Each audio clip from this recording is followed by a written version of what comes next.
श्रीगणेशाय नमः। नारद उवाच प्रणम्य शिरसा देवं गौरीपुत्रं विनायकं भक्तावासं स्मरे नित्यम् आयुः कामार्थसिद्धये। प्रथमं वक्रतुण्डं च एकदन्तं द्वितीयकं तृतीयं कृष्णपिङ्गाक्षं गजवक्त्रं चतुर्थकं लम्बोदरं पञ्चमं च षष्ठं विकटमेव च सप्तमं विघ्नराजेन्द्रं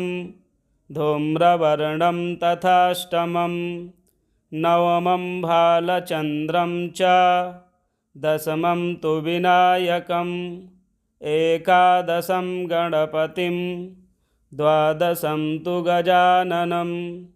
द्वादशैतानि नामानि त्रिसन्ध्यं यः पठेन्नरः न च विघ्नभयं तस्य सर्वसिद्धिकरः प्रभुः। विद्यार्थी लभते विद्यां धनार्थी लभते धनं पुत्रार्थी लभते पुत्रान् मोक्षार्थी लभते गतिं। जपेद्गणपतिस्तोत्रं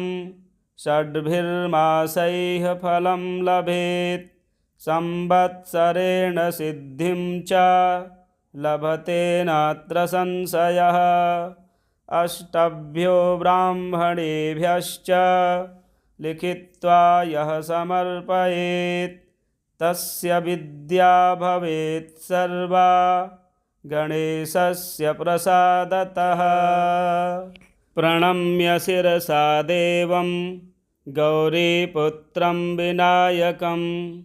भक्तावासं स्मरे नित्यम् आयुः कामार्थसिद्धये। प्रथमं वक्रतुण्डं च एकदन्तं द्वितीयकं तृतीयं कृष्णपिङ्गाक्षं गजवक्त्रं चतुर्थकं लम्बोदरं पञ्चमं च षष्ठं विकटमेव च सप्तमं विघ्नराजेन्द्रं धूम्रवर्णं तथाष्टमं नवमं भालचन्द्रं च दशमं तु विनायकम् एकादशं गणपतिं द्वादशं तु गजाननं द्वादशैतानि नामानि त्रिसन्ध्यं यः पठेन्नरः न च विघ्नभयं तस्य सर्वसिद्धिकरः प्रभुः। विद्यार्थी लभते विद्यां धनार्थी लभते धनं पुत्रार्थी लभते पुत्रान् मोक्षार्थी लभते गतिं। जपेद्गणपतिस्तोत्रं षड्भिर्मासैः फलं लभेत् संवत्सरेण सिद्धिं च लभते नात्र संशयः। अष्टभ्यो ब्राह्मणेभ्यश्च लिखित्वा यः समर्पयेत् तस्य विद्या भवेत् सर्वा गणेशस्य प्रसादतः। प्रणम्य शिरसा देवं गौरीपुत्रं विनायकं भक्तावासं स्मरे नित्यम् आयुः कामार्थसिद्धये। प्रथमं वक्रतुण्डं च एकदन्तं द्वितीयकं तृतीयं कृष्णपिङ्गाक्षं गजवक्त्रं चतुर्थकं लम्बोदरं पञ्चमं च षष्ठं विकटमेव च सप्तमं विघ्नराजेन्द्रं धूम्रवर्णं तथाष्टमं नवमं भालचन्द्रं च दशमं तु विनायकम् एकादशं गणपतिं द्वादशं तु गजाननं द्वादशैतानि नामानि त्रिसन्ध्यं यः पठेन्नरः न च विघ्नभयं तस्य सर्वसिद्धिकरः प्रभुः विद्यार्थी लभते विद्यां धनार्थी लभते धनं पुत्रार्थी लभते पुत्रान् मोक्षार्थी लभते गतिम् जपेद्गणपतिस्तोत्रं षड्भिर्मासैः फलं लभेत् संवत्सरेण सिद्धिं च लभते नात्र संशयः अष्टभ्यो ब्राह्मणेभ्यश्च लिखित्वा यः समर्पयेत् तस्य विद्या भवेत् सर्वा गणेशस्य प्रसादतः प्रणम्य शिरसा देवं गौरीपुत्रं विनायकं भक्तावासं स्मरे नित्यम् आयुः कामार्थसिद्धये प्रथमं वक्रतुण्डं च एकदन्तं द्वितीयकं तृतीयं कृष्णपिङ्गाक्षं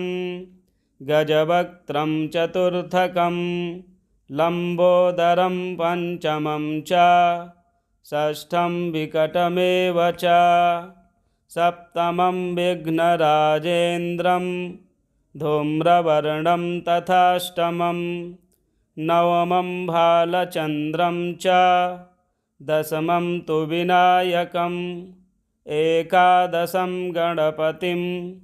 द्वादशं तु गजाननं द्वादशैतानि नामानि त्रिसन्ध्यं यः पठेन्नरः न च विघ्नभयं तस्य सर्वसिद्धिकरः प्रभुः विद्यार्थी लभते विद्यां धनार्थी लभते धनं पुत्रार्थी लभते पुत्रान् मोक्षार्थी लभते गतिम् जपेद्गणपतिस्तोत्रं षड्भिर्मासैः फलं लभेत् संवत्सरेण सिद्धिं च लभते नात्र संशयः अष्टभ्यो ब्राह्मणेभ्यश्च लिखित्वा यः समर्पयेत् तस्य विद्या भवेत् सर्वा गणेशस्य प्रसादतः प्रणम्य शिरसा देवं गौरीपुत्रं विनायकं भक्तावासं स्मरे नित्यम् आयुः कामार्थसिद्धये प्रथमं वक्रतुण्डं च एकदन्तं द्वितीयकं तृतीयं कृष्णपिङ्गाक्षं गजवक्त्रं चतुर्थकं लम्बोदरं पञ्चमं च षष्ठं विकटमेव च सप्तमं विघ्नराजेन्द्रं धूम्रवर्णं तथाष्टमं नवमं भालचन्द्रं च दशमं तु विनायकम् एकादशं गणपतिं द्वादशं तु गजाननं द्वादशैतानि नामानि त्रिसन्ध्यं यः पठेन्नरः न च विघ्नभयं तस्य सर्वसिद्धिकरः प्रभुः विद्यार्थी लभते विद्यां धनार्थी लभते धनं पुत्रार्थी लभते पुत्रान् मोक्षार्थी लभते गतिम् जपेद्गणपतिस्तोत्रं षड्भिर्मासैः फलं लभेत् संवत्सरेण सिद्धिं च लभते नात्र संशयः अष्टभ्यो ब्राह्मणेभ्यश्च लिखित्वा यः समर्पयेत् तस्य विद्या भवेत् सर्वा गणेशस्य प्रसादतः प्रणम्य शिरसा देवं गौरीपुत्रं विनायकं भक्तावासं स्मरे नित्यम् आयुः कामार्थसिद्धये प्रथमं वक्रतुण्डं च एकदन्तं द्वितीयकं तृतीयं कृष्णपिङ्गाक्षं गजवक्त्रं चतुर्थकं लम्बोदरं पञ्चमं च षष्ठं विकटमेव च सप्तमं विघ्नराजेन्द्रं धूम्रवर्णं तथाष्टमं नवमं भालचन्द्रं च दशमं तु विनायकम् एकादशं गणपतिं द्वादशं तु गजाननं द्वादशैतानि नामानि त्रिसन्ध्यं यः पठेन्नरः न च विघ्नभयं तस्य सर्वसिद्धिकरः प्रभुः विद्यार्थी लभते विद्यां धनार्थी लभते धनं पुत्रार्थी लभते पुत्रान् मोक्षार्थी लभते गतिं जपेद्गणपतिस्तोत्रं षड्भिर्मासैः फलं लभेत् संवत्सरेण सिद्धिं च लभते नात्र संशयः अष्टभ्यो ब्राह्मणेभ्यश्च लिखित्वा यः समर्पयेत् तस्य विद्या भवेत् सर्वा गणेशस्य प्रसादतः प्रणम्य शिरसा देवं गौरीपुत्रं विनायकं भक्तावासं स्मरे नित्यम् आयुः कामार्थसिद्धये प्रथमं वक्रतुण्डं च एकदन्तं द्वितीयकं तृतीयं कृष्णपिङ्गाक्षं गजवक्त्रं चतुर्थकं लम्बोदरं पञ्चमं च षष्ठं विकटमेव च सप्तमं विघ्नराजेन्द्रं धूम्रवर्णं तथाष्टमं नवमं भालचन्द्रं च दशमं तु विनायकम् एकादशं गणपतिं द्वादशं तु गजाननं द्वादशैतानि नामानि त्रिसन्ध्यं यः पठेन्नरः न च विघ्नभयं तस्य सर्वसिद्धिकरः प्रभुः विद्यार्थी लभते विद्यां धनार्थी लभते धनं पुत्रार्थी लभते पुत्रान् मोक्षार्थी लभते गतिं जपेद्गणपतिस्तोत्रं षड्भिर्मासैः फलं लभेत् संवत्सरेण सिद्धिं च लभते नात्र संशयः अष्टभ्यो ब्राह्मणेभ्यश्च लिखित्वा यः समर्पयेत् तस्य विद्या भवेत् सर्वा गणेशस्य प्रसादतः प्रणम्य शिरसा देवं गौरीपुत्रं विनायकं भक्तावासं स्मरे नित्यम् आयुः कामार्थसिद्धये प्रथमं वक्रतुण्डं च एकदन्तं द्वितीयकं तृतीयं कृष्णपिङ्गाक्षं गजवक्त्रं चतुर्थकं लम्बोदरं पञ्चमं च षष्ठं विकटमेव च सप्तमं विघ्नराजेन्द्रं धूम्रवर्णं तथाष्टमं नवमं भालचन्द्रं च दशमं तु विनायकम् एकादशं गणपतिं द्वादशं तु गजाननं द्वादशैतानि नामानि त्रिसन्ध्यं यः पठेन्नरः न च विघ्नभयं तस्य सर्वसिद्धिकरः प्रभुः विद्यार्थी लभते विद्यां धनार्थी लभते धनं पुत्रार्थी लभते पुत्रान् मोक्षार्थी लभते गतिं जपेद्गणपतिस्तोत्रं षड्भिर्मासैः फलं लभेत् संवत्सरेण सिद्धिं च लभते नात्र संशयः अष्टभ्यो ब्राह्मणेभ्यश्च लिखित्वा यः समर्पयेत् तस्य विद्या भवेत् सर्वा गणेशस्य प्रसादतः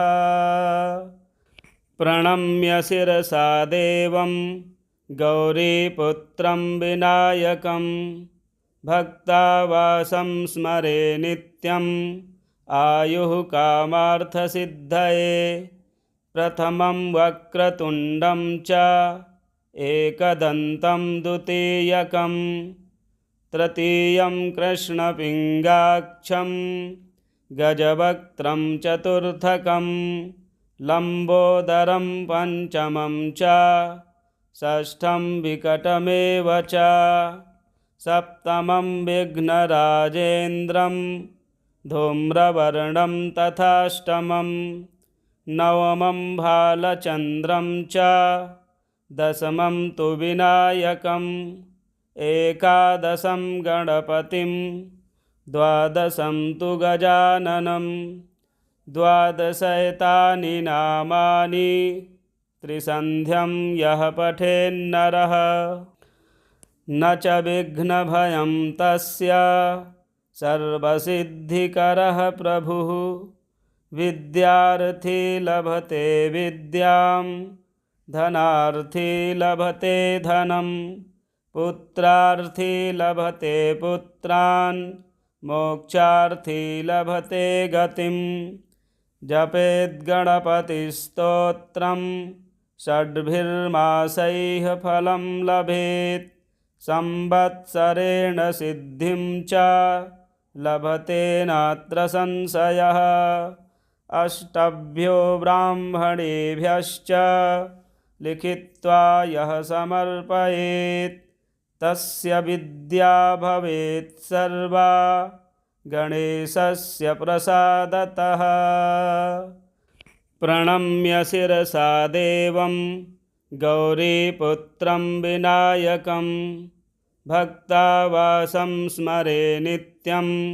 आयुः कामार्थसिद्धये प्रथमं वक्रतुण्डं च एकदन्तं द्वितीयकं तृतीयं कृष्णपिङ्गाक्षं गजवक्त्रं चतुर्थकं लम्बोदरं पञ्चमं च षष्ठं विकटमेव च सप्तमं विघ्नराजेन्द्रं धूम्रवर्णं तथाष्टमं नवमं भालचन्द्रं च दशमं तु विनायकम् एकादशं गणपतिं द्वादशं तु गजाननं द्वादशैतानि नामानि त्रिसन्ध्यं यः पठेन्नरः न च विघ्नभयं तस्य सर्वसिद्धिकरः प्रभुः विद्यार्थी लभते विद्यां धनार्थी लभते धनं पुत्रार्थी लभते पुत्रान् मोक्षार्थी लभते गतिं जपेद्गणपतिस्तोत्रं षड्भिर्मासैः फलं लभेत् संवत्सरेण सिद्धिं च लभते नात्र संशयः अष्टभ्यो ब्राह्मणेभ्यश्च लिखित्वा यः समर्पयेत् तस्य विद्या भवेत् सर्वा गणेशस्य प्रसादतः प्रणम्य शिरसा देवं गौरीपुत्रं विनायकं भक्तावासं स्मरे नित्यम् आयुः कामार्थसिद्धये प्रथमं वक्रतुण्डं च एकदन्तं द्वितीयकं तृतीयं कृष्णपिङ्गाक्षं गजवक्त्रं चतुर्थकं लम्बोदरं पञ्चमं च षष्ठं विकटमेव च सप्तमं विघ्नराजेन्द्रं धूम्रवर्णं तथाष्टमं नवमं भालचन्द्रं च दशमं तु विनायकम् एकादशं गणपतिं द्वादशं तु गजाननं द्वादशैतानि नामानि त्रिसन्ध्यं यः पठेन्नरः न च विघ्नभयं तस्य सर्वसिद्धिकरः प्रभुः विद्यार्थी लभते विद्यां धनार्थी लभते धनं पुत्रार्थी लभते पुत्रान् मोक्षार्थी लभते गतिं जपेद्गणपतिस्तोत्रं षड्भिर्मासैः फलं लभेत् संवत्सरेण सिद्धिं च लभते नात्र संशयः अष्टभ्यो ब्राह्मणेभ्यश्च लिखित्वा यः समर्पयेत् तस्य विद्या भवेत् सर्वा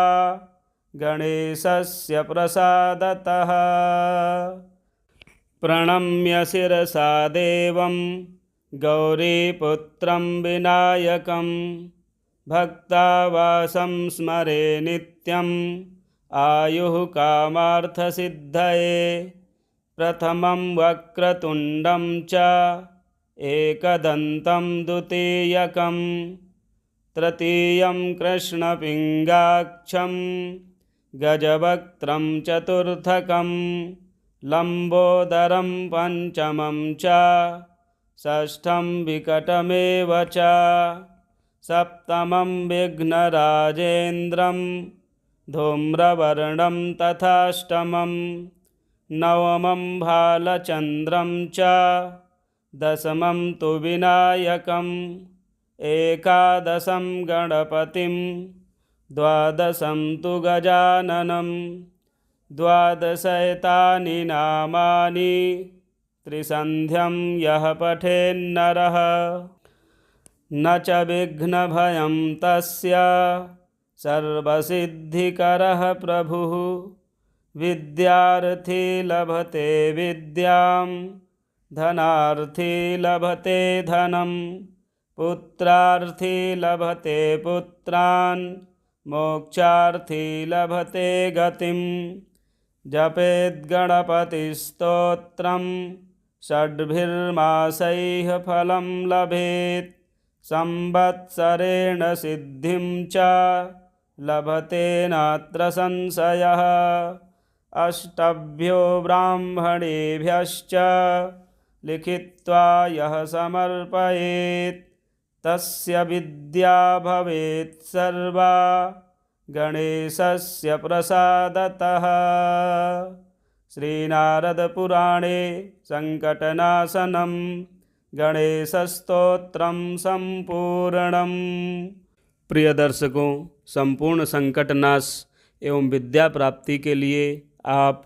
संकटनाशन गणेश स्तोत्र के 11 पाठ करें, आपको लाभ अवश्य प्राप्त होगा।